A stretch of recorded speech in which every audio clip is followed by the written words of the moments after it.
Hello everyone, welcome back to my YouTube channel. How are you? Hope you all are doing so great. If you are new to my channel, my name is Priya and I am uploading everyday vlog and homemaking videos. If you like my content, please don't forget to like, share, subscribe.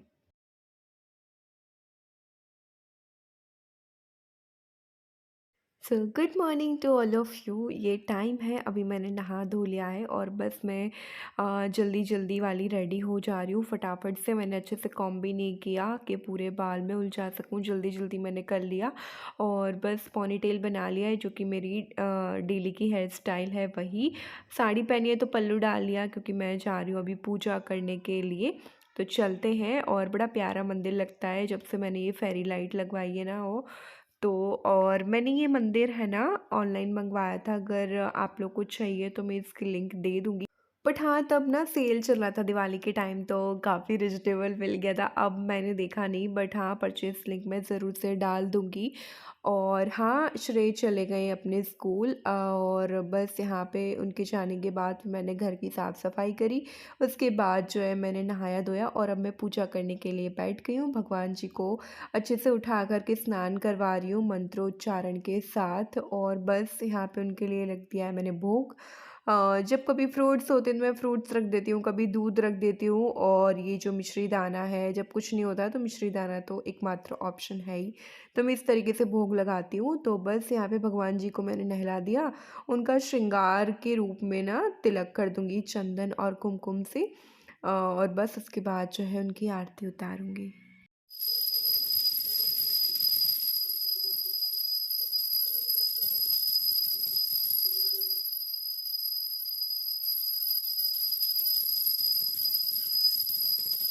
तो जी अच्छे से मैंने पूरे घर में दिया और अच्छे से घंटनाद कर दिया है। उसके बाद फिर मैं बाहर जाऊंगी, तुलसी जी की पूजा करूंगी, और इस तरीके से मेरी पूजा कंप्लीट होती है। अब जी आ गई हूँ मैं किचन में, क्योंकि ना मुझे अब लगी है चाय पीने जैसा मेरा मन कर रहा है, क्योंकि सुबह से ही हो जाता है ना काम करते करते करते। तो फिर ऐसा लगता है कि चलो कुछ मिल जाए खाने पीने के लिए। तो जी बस यहाँ पे मैं अपने लिए चाय बना रही हूँ, और ना आज गाँव से दूध नहीं आया था, तो फिर हम लोग को ऐसे ही ना पैकेट लेना पड़ता है। बट सच बताऊँ ना, मुझे पैकेट नहीं अच्छा लगता।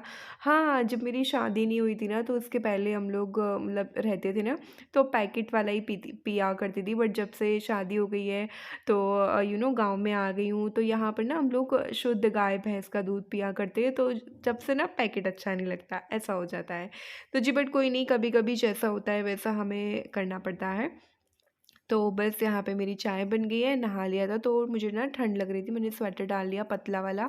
और ये चाय 2 कप, क्योंकि हस्बैंड भी हैं, तो वो ये वाली ले रहे थे, बोले ये ज़्यादा है, मुझे ये नहीं चाहिए ये चाहिए। मैंने कहा ठीक है, आपको जो भी लेना हो वो ले लेना, क्योंकि उन्होंने ना पहले ही ऑलरेडी एक बार चाय पी ली थी, तो ये दूसरी बार चाय पी रहे हैं। और साथ में ना मैंने श्रेय के लिए लंच के लिए बनाए थे पोहा, तो बस वही मैंने गरम कर लिए। हाँ, दोबारा गरम किए पोहे नहीं अच्छे लगते, आई नो, बट थोड़ा-सा मैंने अदरक सॉरी प्याज़ और टमाटर कट करके पोहे ऊपर से गार्निश करके डाल लिए थे, तो अच्छे लग रहे थे। एंड इसके बाद फिर मैं आ जाती हूँ हस्बैंड के साथ उनकी हेल्प करवाने के लिए। उनको कुछ हेल्प चाहिए थी मेरी, तो बोले आ जाओ बैठ जाओ मेरी हेल्प करवा दो, फिर बाद में तुम जो है तुम्हें जो करना वो करना। तो मैंने कहा चलो भई ठीक है। तो बस आजकल ना मौसम बहुत ज़्यादा बारिश जैसा हो रखा है, 2-3 दिनों से बारिश हो रही है, तो ठंड बहुत ज़्यादा है। मैं आपको दिखाती हूँ, ये देखिए कैसे बादल छाए हुए हैं, और यहाँ पे देखो सुबह से हल्की-हल्की बूँदें ऐसा हो रहा है, और बहुत ज़्यादा ठंड सी भी महसूस हो रही है। तो श्रेय को ना मैंने अंदर इनर और अच्छे से स्वेटर वगैरह पहना करके भेजती हूँ स्कूल। वैसे तो मैं उससे बोलती हूँ कि सुबह मत नहाओ, लेकिन उसको ना नहा के ही जाना है school. Good morning to all of you. तो जी नाश्ता हो गया है, इनको कहीं बाहर जाना था, और मेरा अभी क्या है, मैं सोच रही हूँ जब तक कि ये आ रहे हैं अपना काम करके, जब तक मेरा लंच जो है बन जाना चाहिए। और आज ना मैं बनाने वाली हूँ लंच में वेज कढ़ी, जो कि आप लोगों ने सुना होगा, विंटर में आता है ना, चने का साग बोलते हैं, चने की भाजी टाइप होती है, यू नो। तो वही जो आया है चॉप करके, एक्चुअली ना ये चने का साग, कोई भी साग हो गया ना, इनको एकदम बारीक चॉप करना और फिर छानना, तो वो ना अभी मुझसे इतना हैंडल नहीं हो पाता है। मीन्स मैं कर भी नहीं पाती हूँ एक्चुअली, मैं सच बताऊँ। वहाँ पे रहती थी ना मम्मी के साथ, तो ये है कि चलो मम्मी कर देती थी, बट यहाँ पे ना मुझसे इतना क्लियर नहीं हो पाता है, तो वही ऑलरेडी चॉप होकर ही आया है। आई थॉट कि चलो मैं बना लेती हूँ, और जो मट्ठा होता है ना वो भी गांव से आया हुआ है दूध के साथ, तो सब कुछ फ्रेश फ्रेश है। आई थॉट कि चलो मैं वेज कढ़ी ही बनाती हूँ, क्योंकि फ़िलहाल बारिश का मौसम भी हो रहा है, मैंने आप लोगों को बताया था, और हल्की हल्की ठंड भी है, और ऐसे में गरम गरम कढ़ी अगर मिल जाए तो बहुत अच्छा लगता है।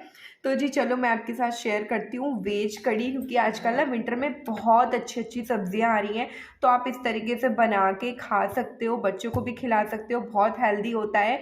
और अगर आपको कोल्ड जुकाम वगैरह है ना, तो भी आप ये बना करके खा सकते हैं। तो चलो मैं आपके साथ शेयर करती हूँ वेज कढ़ी की रेसिपी। तो जी बस आ गई हूँ मैं अपने किचन में लंच बनाने के लिए, और ये बस रेडी हो गए हैं, निकल रहे हैं पानी वानी पी कर के। और बस मैंने अपनी सारी सब्जियां वगैरह निकाल ली हैं जो जो मुझे चाहिए, क्योंकि वेज कढ़ी है ना, तो इसमें जितनी भी वेजिटेबल आप अपने अकॉर्डिंग जो भी डाल पाओ वो डाल देना। तो दूध आ गया था गांव से, तो मैंने दूध रख दिया है पकने के लिए। साथ ही साथ यहाँ पे मैं सब्जियां कट करी हूँ, मैं बता देती हूँ। यहाँ पे मैंने बैंगन आलू कट करे हैं, मूली कट करी है, एक ही मूली थी मेरे पास छोटी सी, बस मैंने वही कट करी है। और साथ में ये जो आपने देखा होगा चने का जो साग आता है ना, वो मम्मी ने ऑलरेडी कट करके भेजा था दूध के साथ, तो वो मैंने रख लिया है। और आप इसमें साथ ही साथ फूल गोभी भी डाल सकते हो अगर आपको डालना हो तो। मतलब मटर हो तो मटर डाल दीजिए। मेरे पास इतनी वेजिटेबल थी तो मैंने वही डाली है। और धनिया को भी मैंने अच्छे से धो करके रख लिया है। अब दूध को मैं कर दूँगी उस साइड, और यहाँ पे कढ़ाई रख के और तेल डाल दूँगी, ऑयल डाल दूँगी, और जिसमें मुझे बनानी है कढ़ी, वेज कढ़ी। तो जी यहाँ पे मैंने डाला है ऑयल में मस्टर्ड ऑयल, फिर मेथी, उसके बाद जितनी भी वेजिटेबल सब डाल देनी है, हल्दी और थोड़ा-सा नमक डाल देना है। और बस अच्छे से हमें वेजेस को पकाना है जब तक कि हाफ़ कुक ना हो जाए, क्योंकि अगर हम इसमें जो मट्ठा, लस्सी होती है ना, या बेसन डाल देंगे तो वो उतना अच्छे से नहीं पक पाएगा। जब तक सब्जियां पक रही हैं, मैंने एक बड़े से बोल में ले लिया है बेसन, जिसमें मैंने पानी और जो मट्ठा आता है ना, वो भी आज एकदम फ्रेश आया था, दूध के साथ ही मम्मी ने भेजा था, तो मैंने वही डाल दिया है। और जब बारिश का मौसम होता है ना, तो बहुत अच्छा लगता है ऐसे कढ़ी वगैरह खाना, पकौड़े खाना, पराठे खाना। तो बस यहाँ पे मैंने वो डाल दिया है बेसन और मट्ठे का घोल, और अच्छे से हमें इसको चलाते रहना है जब तक कढ़ी जो है बॉईल ना होने लगे। कढ़ी हमारी स्लो फ्लेम पे पक रही है जब तक, मैंने सोचा चलो कढ़ी में डालने के लिए जो हरी चटनी होती है उसको भी मैं बाँट लेती हूँ सिलबट्टे पे। तो यहाँ पे मैंने हरी मिर्च, धनिया, काली मिर्च और जो खड़ा नमक आता है वो ले लिया, थोड़ा-सा लहसुन, और बस अच्छे से हमें ग्राइंड कर लेना है। और ये देखिए हमारा मसाला तैयार है। बहुत छोटा-सा मसाला है, मतलब थोड़ा-सा है, लेकिन बहुत टेस्टी, बहुत अच्छी खुशबू आ रही थी, क्योंकि सारी चीज़ें बिल्कुल ऑर्गेनिक थी, एकदम नेचुरल, धनिया भी, मिर्च भी, सब कुछ एकदम। तो बस जी यहाँ पे मैं वापस से अपना जो सिलबट्टा है अच्छे से नीचे रख दूँगी धो कर के, और ये जो चटनी है तैयार हो चुकी है हमारी। कढ़ी पक रही थी, दूध हो गया था, आई थॉट कि चलो एक स्टफ़ खा लिए ना, तो इस पे मैं चावल चढ़ा देती हूँ, राइस चढ़ा देती हूँ। चटनी बनाने के पहले ही मैंने राइस को सोक होने के लिए रख दिया था, 10-15 मिनट ऑलरेडी सोक हो चुके हैं। तो जी यहाँ पे बस थोड़ा-सा मैं घी डाल दूँगी, और अच्छे से उसका जो लिड है वो लगा कर के रख दूँगी, और साथ ही साथ मीनवाइल्स आटा भी गूँथ लूँगी। और मैं अपना बताऊँ ना, शादी के पहले मैं बिल्कुल भी कढ़ी वग़ैरह नहीं खाती थी, मतलब मुझे अच्छी नहीं लगती थी ऐसी चीज़ें, बस जो भी है मसाले वाली, ऑयल वाली चीज़ें मुझे पसंद आती थी।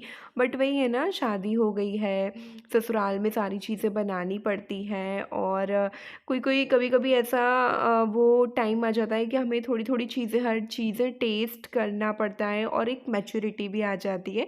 तो मुझे ना अब कढ़ी बहुत अच्छी लगने लगी है, क्योंकि मेरे हस्बैंड की बहुत फ़ेवरेट है, और मुझे इससे भी ज़्यादा अच्छी लगती है पकौड़े वाली कढ़ी, मुझे वो बहुत अच्छी लगती है।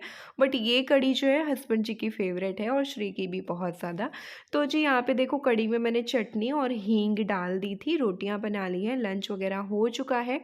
हस्बैंड कर रहे हैं आगे वाली रूम में आराम, क्योंकि उन्होंने वो आए जब तक लंच तैयार था, लंच करके और आराम करने लगे हैं। और यहाँ पे श्रेया आ गई स्कूल से, तो वो ब्लैंकेट के अंदर है, उनके डैडी का फ़ोन चला रहा है। और यहाँ पे ये जो कपड़े पड़े हुए थे, मैंने सोचा चलो इन कपड़ों को अच्छे से रख देती हूँ। प्रेस के लिए अलग रखने हैं और जो वैसे ही डेली वेयर हैं उनको फ़ोल्ड करके लगाती जाऊँगी।